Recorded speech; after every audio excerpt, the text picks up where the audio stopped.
الله أكبر الله أكبر በመቀጠል ደግሞ የምንመለከተው ኢየሱስ ፈጣሪና አምላክ መሆኑን ያሳያሉ ብሎ የሚያምናቸው ማስረጃዎች አንድ ባንድ በማየት በተቃራኒው ፍጡር ብቻ መሆኑን የሚያስረዱ እንደሆነ እንመለከታለን። የመጀመሪያውን ክሊፕ አይተን እንምጣ።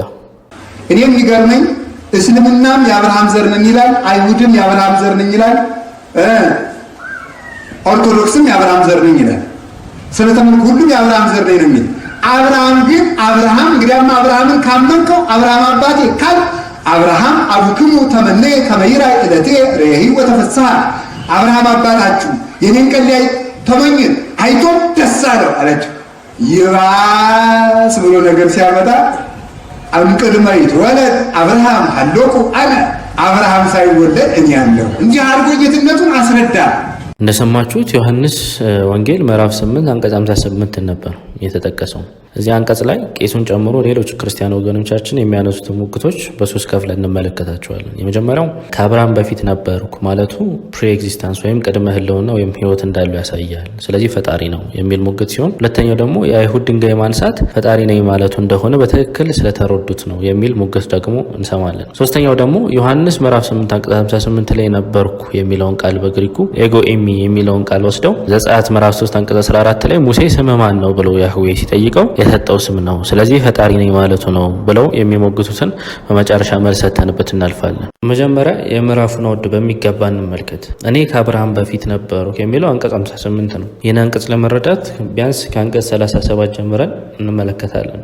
ኢየሱስ ወደሱ የመጡትን ህዝቦች እያስተማረ አንቀጽ 37 አብረውት የነበሩትን አይሁዶች የአብርሃም ዘር መሆናችሁን አውቃለሁ፣ ነገር ግን ቃሌ በእናንተ አይኖርምና ልትገሉኝ ትፈልጉኛላችሁ በማለት ሊገሉት እንደሚፈልጉት ፊታቸው ላይ ኮንፍሮንት ያደርጋቸዋል። አንቀጽ 38 ላይ እንዲህ ይላል፣ እኔ በአባቴ ዘንድ ያየሁትን እናገራለሁ፣ እናንተም ደግሞ በአባታችሁ ዘንድ ያያችሁትን ታደርጋላችሁ አለ። አንቀጽ 39 መልሰውም አባታችንስ አብርሃም ነው አሉት። ኢየሱስም የአብርሃም ልጆች ብትሆኑ የአብርሃምን ስራ ባደረጋችሁ ነበር።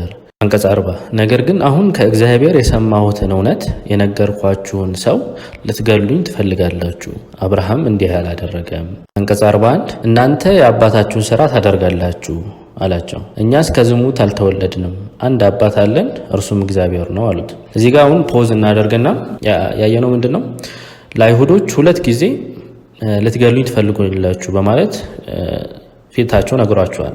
እንዲሁም ምንነቱን ሲናገር ከእግዚአብሔር የሰማሁትን እውነት የምናገር ሰው ነኝ በማለት ሰውና መልእክተኛነቱን በማያሻማ ሁኔታ ገልጿል። በተጨማሪም ማንነቱን ደግሞ እውነትን ከሚነግረው ከእግዚአብሔር ጋር ለይቶ መናገሩን ልብ ማለት ይኖርብናል። እርሱ ራሱ እግዚአብሔር ሳይሆን ከእግዚአብሔር ሰምቶ ለሕዝቡ የሚናገር ሰው እና መልእክተኛ ነው ማለት ነው። እንዲሁም እኛ ከዝሙት አልተወለድንም፣ አንድ አባት አለን፣ እርሱም እግዚአብሔር ነው በማለት ኢየሱስን የዝሙት ልጅ ነህ በማለት ክብሩን ለማዋረድ ሲሞክሩ እንመለከታለን። ይህም ማለት ነው እናትህ ዝሙተኛ ሴት ናት እያሉት እንደሆነ የመርያምን ክብር የዘረፉ ወይም ደግሞ እያጠለሹ መሆኑን ማየት እንችላለን ማለት ነው። ለዚህም ነው የዓለማቱ አምላክ የሆነው አላህ አይሁዶችን በማርያም አለይሂ ሰላም ላይ የሰነዘሩትን ቅጥፈት ሲከላከልላትና የምናገኘው ማለት ነው።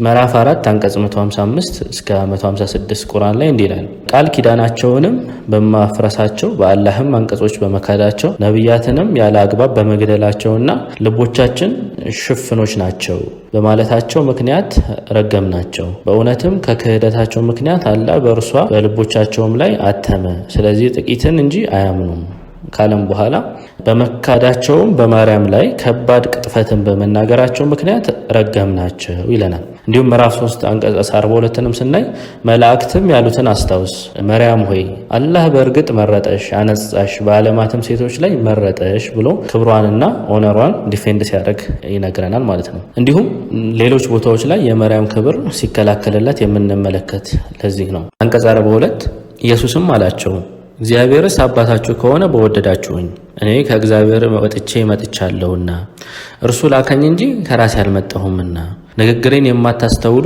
ለምንድንስ ነው? ቃሌን ልትሰሙ ስለማትችሉ ነው? በማለት አይሁዶችን አሁንም ንግግሩን እየተረዱት ትምህርቱን እያዳመጡት እንዳልሆነ ይነግራቸዋል ማለት ነው። አንቀጽ 44 ላይ ደግሞ ስንሄድ እናንተ ከአባታችሁ ከዲያብሎስ ናችሁ፣ የአባታችሁንም ምኞት ልታደርጉ ትወዳላችሁ። እርሱ ከመጀመሪያ ነፍስ ገዳይ ነበር፣ እውነትም በእርሱ ስለሌለ በእውነት አልቆመም። ሐሰትን ሲናገር ከራሱ አይናገርም፣ ሐሰተኛ የሐሰትም አባት ነውና ይላል። ምን እያለ እንደሆነ በአንክሮት ልንረዳው ይገባል። ዲያብሎስ ከመጀመሪያም ነፍስ ገዳይ ስለሆነ እናንተም ነፍሴን ለመግደል ትፈልጋላችሁ። ዲያብሎስ ሐሰተኛ ስለሆነ እናንተም ስለ እኔ ሐሰትን ትናገራላችሁ እያላቸው ነው። ምንድን ነው አይሁዶች ስለ ኢየሱስ ሐሰትን የተናገሩት? አንደኛ ዲያብሎስ ነህ ብለውታል። ሁለተኛ አስማተኛ ነህ ብለውታል። ሶስተኛ ፈጣሪ ነኝ ብለሃል ብለውታል። የሚያሳዝነው ግን የኢየሱስ ተከታዮች ነን የሚሉ ክርስቲያን ወገኖቻችን ኢየሱስን የዝሙት ልጅ እንዲሁም እናቱ ደግሞ ዝሙተኛ ናት የሚሉትን አይሁዶች ጋር ተስማምተው አዎ ትክክል ነው ኢየሱስ ፈጣሪ ነኝ ብለዋል ብለው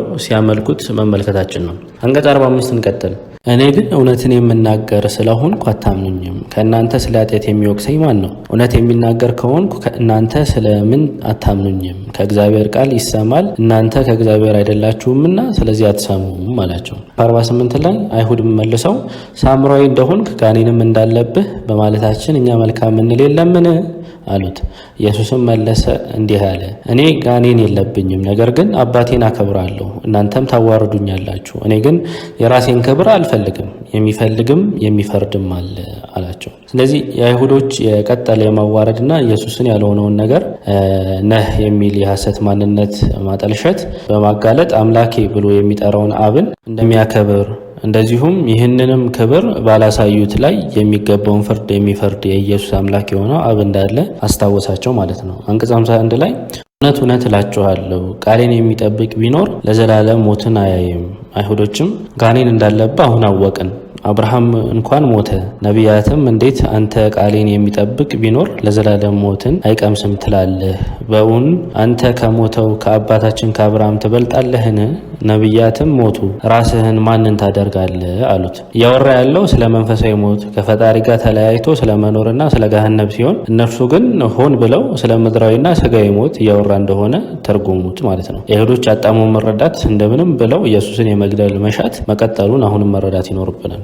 አንቀጽ 54 ላይ ኢየሱስም መለሰ አለም፣ እኔ ራሴም ባከብር ክብሬ ከንቱ ነው። የሚያከብረኝ እናንተ አምላካችን የምትሉት አባቴ ነው። አላወቃችሁትምም፣ እኔ ግን አውቀዋለሁ። አላውቀውም ብል እንደ እናንተ ሐሰተኛ በሆንኩ፣ ዳሩ ግን አውቀዋለሁ፣ ቃሉንም እጠብቃለሁ አለ። ስለዚህ የፈጣሪውን ቃል እንደሚጠብቅ እንዲሁም እርሱ ራሱን አክብሮ እኔ ከአብርሃም እበልጣለሁ ሳይሆን ፈጣሪ አክብሮ ከአብርሃም ሊያስበልጠው እንደሚችል አስረዳቸው ማለት ነው። አንቀጽ 56 ላይ አባታችሁ አብርሃም ቀኔን ያይ ዘንድ ሐሴት አደረገ፣ አየም ደስም አለው። አይሁድም ገና 50 ዓመት ያልሆነ አብርሃምን አይተሃልን አሉት። ልብ በሉ አይሁዶች ገልብጠው እየተረዱት እንደሆነ እንመለከታለን። አሁን ኢየሱስ ተናግሮ የነበረው አብርሃም ቀኔን ያይ ዘንድ ሐሴት አደረገ አየም ደስም አለው ነው። ተመልካቹና ያየው አብርሃም ሲሆን አይሁዶች ግን እንዴት አብርሃም አይቼዋለሁ ትላለ ብለው ተመልካቹን ኢየሱስ በማድረግ አጣሞ መረዳት ቀጥለዋል ማለት ነው። ምንድነው ልዩነቱ ከተባለ አንድ አካል አንደኛውን ለማየት የሚታየው አካል ተመልካቹን አካል መመልከት ግዴታ ወይም ነሰሰሪ ስላልሆነ ማለት ነው። ታዲያ አብርሃም የኢየሱስን ቀን እንዴት አየ ካላችሁ አብርሃም የኢየሱስን ቀን ያየው በተስፋ ቃል እንጂ ኢየሱስን በህልውና አይደለም ነው መልሱ። ለምሳሌ የዕብራውያን ጸሐፊ ምዕራፍ 7 ላይ ስለ ኢየሱስ የላቀ ነው ለሚለው እምነቱ መከራከሪያ ነጥብን ሲያቀርብ በብሉይ ኪዳን የአብርሃምን ታሪክ ማስረጃ ያደርገዋል። አብርሃም አስራትን ለመልከጼዴቅ ስለከፈለ ከአብርሃም መልከጼዴቅ እንደሚበልጥ ያሳያል ካለም በኋላ የዕብራውያን ጸሐፊ በመልከጼዴቅ የተመሰለው የኢየሱስ ክህነት ከሌዋውያን ሕግ ይበልጣል ይለናል። እዚህ ላይ አንቀጽ 9 ላይ እንዲህ ይላል፣ እንዲያውም አስራትን የሚቀበለው ሌዊ ራሱ በአብርሃም በኩል አስራትን ከፍሏል ማለት ይቻላል ይለናል። ገና ሌዊ ሳይወለድ አስራት አወጣ ያለበት ምክንያት አብርሃም በተስፋ ቃል ስለ ሌዊ ስለተነገረው እርሱን ወክሎ አስራት ስላወጣ ከሆነ አብርሃም በተመሳሳይ መንገድ ስለ ክርስቶስ በተስፋ ቃል መስማቱ ሊደንቀን አይገባም። እስፔሻሊ ደግሞ ልክ እንደ ዕብራውያን ጸሐፊ ክርስቶስ ከሌዊ ይበልጣል ብላችሁ የምታምኑ ከሆነ ማለት ነው። እንቀጥል። አንቀጽ 58 በዚህ አውድ ነው መረዳት ያለብን። አንቀጽ 58 ምንድን ነው ያለው? ኢየሱስም እውነት እውነት እላችኋለሁ አብርሃም ሳይወለድ እኔ ያለሁ አላቸው። ነቢዮች በእንደዚህ ባለ ቃል መናገራቸው አዲስ አይደለም። እንዲህ በመናገራቸውም ዘላለማዊ ቅድመ ሕልውና እንዳላቸው ማሳያም አይደለም። እግዚአብሔር ስለ ኤርሚያስ ያለውን መመልከት ይቻላል። ኤርሚያስ ምዕራፍ 1 አንቀጽ 5 ላይ በማህፀንህ ሳልሰራህ አወቅኩህ፣ ከመወለድ በፊት ለየውህ፣ ለህዝቦችም ነቢይ ሆን ሾምኩህ ይላል። ስለዚህ ከመወለዱ በፊት ነቢይነቱ ጉዳይ የተወሰነ ነው። ነቢዩ መሐመድ ሰለላሁ ዐለይሂ ወሰለም ሳሂህ በሆነ ሐዲስ ላይ ነቢይነታቸው የተወሰነው አዳም በነፍስና በስጋ መካከል እያለ ነበር ብለውናል። ከዚህ ነቢዮች በእንደዚህ ባለ ቃል መናገራቸው አምላክ አያደርጋቸውም። በተጨማሪም እንደ እስልምና አስተምህሮ የሰው ልጆች ነብስ ወይም ሶል ስጋዊ አካል ይዘው ከመወለዳቸው በፊት ይኖሩ እንደነበር ብዙ ማስረጃዎችን ማቅረብ ይቻላል። አንድ ሐዲስ ስለ ዳውድ እና አዳም ስናይ አላህ መልእክተኛ ሰለላሁ ዐለይሂ ወሰለም እንዲህ ብለዋል። አላህ አዳምን በፈጠረው ጊዜ እስከ መጨረሻው ቀን ድረስ የፈጠራቸው ሰዎች ሁሉ ከጀርባው እስኪወድቅ ድረስ አበሰው። ከዛም በሁሉም ሰዎች አይኖች መካከል የብርሃን ጨረሮችን አደረገ። ከዚያም ወደ አዳም አሳያቸው። አዳምም ጌታ ሆይ እነዚህ ሰዎች እነማን ናቸው አለ። ጌታውም እነዚህ ዘርህ ናቸው አለ። ከእነዚያ በአይኖቻቸው መካከል ጨረሩ ያስደነቀውን አንዱን አየና ጌታ ሆይ ይህ ማን ነው አለ። እርሱም ይህ ዳውድ የሚሉት ከዘርህ ከኋለኛው ህዝቦች የሆነ ሰው ነው አለው። እርሱም ጌታ ሆይ እድሜውን እስከ መቼ አደረግከው? እርሱም 60 ዓመት ነው። አቤቱ ከነፍሴ 40 ዓመት ጨምርለት አለው። ለዚያውን ኢማጅን ነው ዳውድ እነዚያ ኢየሱስን ከበውት ከነበሩት አይሁዶች ኢየሱስ እንዳለው አብርሃም ሳይወለድ እኔ ያለው ቢላቸው አምላክ ነኝ እያላቸው ነው ማለት ነው?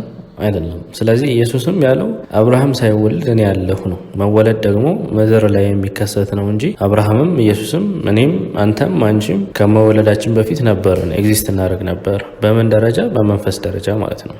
ቀጠል ሁለተኛ የሚያነሱት ሙግት የአይሁዶች ድንጋይ ማንሳት ፈጣሪ ነኝ ማለቱ እንደሆነ በትክክል ስለተረዱት ነው የሚሉትን ደግሞ እንመልከት። አውዱን ተከትለ ስናነብ እንደተረዳ ነው አይሁዶች ኢየሱስም በየትኛውም መንገድ መግደል ነው የሚፈልጉት። ስለዚህ እንደዚህ አይነት ምስክሮችን ሊገድሉት በፈለጉት ሰው ላይ ምስክር ማድረግ ሞኝነት ነው። የእነሱም ድርጊት እንደ ማስረጃ ሊሆን አይችልም ማለት ነው። ኢየሱስ ፈጣሪ ስለ ኢየሩሳሌም እና ስለ እስራኤላውያን ያለውን ማቴዎስ ምዕራፍ 23 አንቀጽ 17 ላይ ሲተርክ እንዲህ ነው ያለው። አንቺ ነቢያትን የምትገድይ ወደ አንቺ የተላኩትንም በድንጋይ የምትወግሪ ኢየሩሳሌም ሆይ አንቺ ኢየሩሳሌም ዶሮ ጫጩቶቿን በክንፎቿ ስር እንደምትሰበስብ ልጆችሽን ለመሰብሰብ ስንት ጊዜ ፈለግኩ፣ እናንተ ግን ፈቃደኛ አልሆናችሁም። እነሆ ቤታችሁ ወና ሆኖ ይቀርላችኋል እላችኋለሁ እና በጌታ ስም የሚመጣ የተባረከ ነው እስከምትሉ ድረስ ዳግመኛ አታዩኝም ይለናል። ሊገድሉት መፈለጋቸው የሚያሳየው ኢፌኒቲክ ነብይነቱን ነው ማለት ነው። የመጨረሻ ነጥብ እንመልከትና ወደ ቀጣዩ እንሄዳለን። አንቀጽ 58 ላይ ነበርኩ የሚለውን ቃል በግሪኩ ኤጎ ኤሚ የሚለውን መዘው ያወጡና ዘጸአት ምዕራፍ 3 አንቀጽ 14 ላይ ሙሴ ስምህ ማን ነው ብሎ ያህዌን ሲጠይቀው የሰጠው ስም ስለሆነ ፈጣሪ ነኝ ማለቱ ነው ብሎ የሚሞግቱ ሚሽነሪዎች ስላሉ ስለነሱ መልስ ሰጥተን እናልፋለን ማለት ነው። መጀመሪያ ልንረዳው የሚገባው ኢጎ የሚለው ሐረግ የግሪክ ቃል ነው። ኦሪት ዘጸአት ላይ ደግሞ የተጻፉ ደግሞ በዕብራይስጥ ቋንቋ ነው። ሁለቱ ቋንቋዎች እርስ በርሳቸው በጣም የተለያዩ መሆናቸው ብቻ ሳይሆን ሁለቱ አባባሎችም አንድ አይደለም። ኦሪት ዘጸአት ምዕራፍ 3 አንቀጽ 14 ላይ ሙሴም እግዚአብሔርን ወደ እስራኤል ልጆች ሄጄ የአባቶቻችሁ አምላክ ወደ እናንተ ልኮኛል ስላቸው ስሙ ማን ነው ብለው ቢጠይቁኝ ምን እላችኋለሁ አለው። እግዚአብሔርም ሙሴን እኔ ያለሁና የምኖር ነኝ፣ ስለዚህ ያለና የሚኖር ልኮኛል ብለህ ንገራቸው አለው። እግዚአብሔር ሙሴን እኔ ያለሁና የምኖር ነኝ፣ ስለዚህ ያለና የሚኖር ልኮኛል ብለህ ንገራቸው አለው። ለዚህ ላይ ኤህዬ አሸር ኤህዬ ነው የተጠቀመው። እኔ ያለሁና የምኖር ነኝ የሚለውን በዕብራይስጡ ማለት ነው። ወደ ግሪክ ሰባዎቹ ወይም ሰብስቲዩጀንት ሲተረጉመው ደግሞ እዚህ ላይ ምንድን ነው ያለው? ኤጎ ኤሚ ሆ ኦን ኤህዬ ያለና የሚኖር የሚለውን ደግሞ ወደ ግሪኩ ሰባዎቹ ግሪክ ሰብስቲዩጀንት ሲተረጉሙት ሆ ኦን ብለው ነው የተረጉሙት። ዘጸአት ምዕራፍ 3 አንቀጽ 14 ላይ ያለውን ሁለተኛውን ኤህዬን ኤጎ ኤሚ ብለው ሳይሆን የተረጉሙት ሆ ኦን ብለው ነው የተረጉሙት ማለት ነው። ሆ ኦን የሚለው የግሪኩ ቃል ዴፊኒት አርቲክል ነው፣ ልክ እንደ እንግሊዝኛው ዘ እንደማለት ነው። ኦን የሚለው ቃል ደግሞ ፕሬዘንት ፓርቲሲፕል ኦፍ ኤሚ ነው። ትርጉሙም ቀጣይነትና ተደጋጋሚ ድርጊትን፣ ሁኔታን የሚገልጽ። ለዛም ነው የአማርኛው ትርጉሙ ላይ ያለና የሚኖር ብሎ ያለፈው ማለት ነው። ስለዚህ ኢየሱስ ተናግሯል ተብሎ የተገለጸው በግሪክ ኤጎ ኤሚ የሚለው ቃል እንጂ ሆ ኦን የሚለው አይደለም። በሰብስቲዩጀንት ትርጉም ዘጸአት ምዕራፍ 3 አንቀጽ 14 ላይ የምናገኘው ቃል ማለት ነው። ኤጎ ኤሚ የሚለው ሐረግ ብቻውን ደግሞ በዮሐንስ ወንጌል ውስጥ ብዙ ወደ 24 ጊዜ ተጽፎ እናገኘው። የእግዚአብሔርም ስምም አይደለም። ምክንያቱም ሰዎች ራሳቸውን ለመግለጽ ሲጠቀሙበት ስለምናገኘው ማለት ነው። አይኑ የማያየው ሰውዬ ተጠቅሞታል። ዮሐንስ ምዕራፍ 9 አንቀጽ 9 ላይ ማለት ነው። ዘካርያስም ሉቃስ ምዕራፍ 1 አንቀጽ 18 ላይ ዘካርያስም መልአኩን ይህን በምን አውቃለሁ? እኔ ሽማግሌ ነኝ፣ ሚስቴም በእድሜዋ ገፍታለች ብለው ሲናገር እኔ የሚለው ቃል እዚህ ላይ ኤጎ ኤሚ በግሪክ የተጻፈው ማለት ነው። ይሁዳም ማቴዎስ ምዕራፍ 26 አንቀጽ 25 ላይ፣ ገብርኤልም ሉቃስ 1 ምዕራፍ 19 ላይ፣ ጴጥሮስም የሐዋርያ ሥራ ምዕራፍ 10 አንቀጽ 21 ላይ፣ ጳውሎስም ሐዋርያ ሥራ ምዕራፍ 22 አንቀጽ 3 እንዲሁም ሮሜ ላይ ምዕራፍ 11 አንቀጽ 3 ብዙ ቦታ ላይ ኤጎ የሚለውን ራሳቸውን ለመግለጽ ተጠቅመውበታል ማለት ነው። ስለዚህ ኢየሱስ ኤጎ ኤሚ ማለቱ ፈጣሪ ነኝ ማለቱ ነው ብለው የሚያምኑ ወይም የሚሞግቱ ሰዎች ካሉ በጠቅላላ እኒ የዘረዘርናቸውን ሰዎች ሁላ ፈጣሪ ናቸው ብለው ሊቀበሉ ነው ማለት ነው። ኤኒሃው ስለዚህ ቀጣዩን ቪዲዮ ደግሞ ተመልክተን እንመለስ።